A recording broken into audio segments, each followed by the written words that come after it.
Namaste. Hello, sir.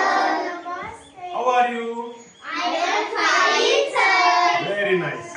आपण गेल्या वेळी बघितलं होतं की there are 26 letters in English language and each have a different sound.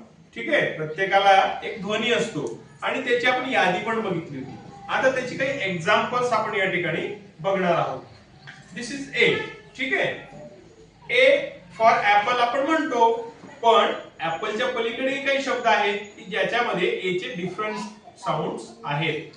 बघा, ए फॉर ऍपल, तुम्हाला आठवत असेल ए ह्या लेटरचा ऍ हा साऊंड आहे तो या ठिकाणी रिफ्लेक्ट झालेला आहे ऍपल मध्ये, बरोबर की नाही? Am I right? A for apple ज्यावेळेला आपण म्हणतो त्यावेळेला हा ए ला प्रेझेंट करत असतो. आता बघा, हे दुसरं वर्ड आहे. सेकंड वर्ड मध्ये अँड, अँड मध्ये हा ए सुद्धा ला रिप्रेझेंट करत आहे. त्याच्यानंतर हा तिसरा वर्ड, थर्ड वर्ड आपण त्या ठिकाणी बघूया, एअरप्लेन. बरोबर? तुम्हाला एअरप्लेन मध्ये जायची इच्छा आहे की नाही?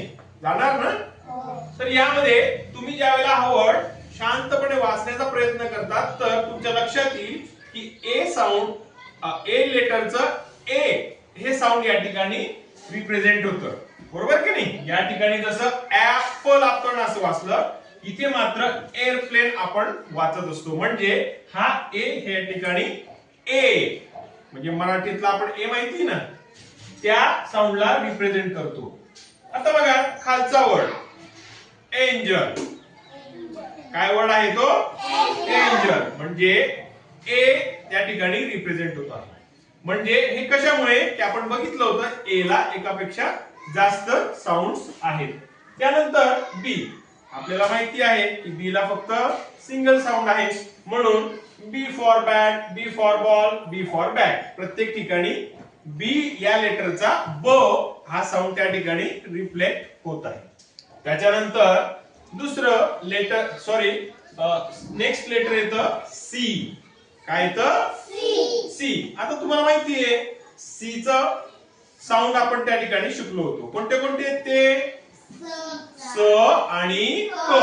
पण नेहमी लक्षात ठेवा, कृष्ण आता बोलला स, तर प्रत्येक लेटरचा एक प्रायमरी साऊंड आहे, म्हणजे प्रमुख साऊंड आहे.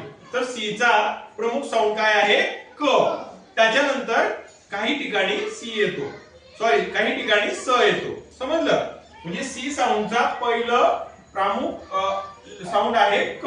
मग बघा, सी फॉर कॅट, ऑब्विसली या ठिकाणी सी चा जो साऊंड आहे तो काय आहे? क आहे. इथे सीयूपी कप, इथे सुद्धा सी चा साऊंड क आहे. त्याच्यानंतर हे वर्ड बघा, C I T Y, city. This is not kitty, this is city. म्हणजे या ठिकाणी सी चा साऊंड काय आहे? स आहे. समजलं? Have you got it? City. Okay? C represents here S म्हणजे स. ठीक आहे? त्याच्यानंतर सर्कल.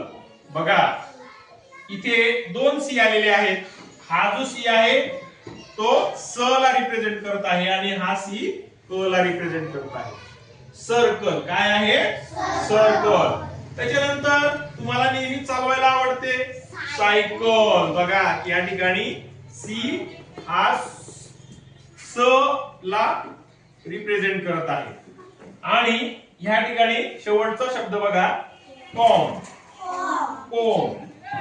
ओम. आता बघा, या ठिकाणी तुम्हाला असं वाटत असेल की सर तुम्ही सांगितलंय की बी चा साऊंड तर ब आहे, तुम्ही कॉम का नाही म्हटलं?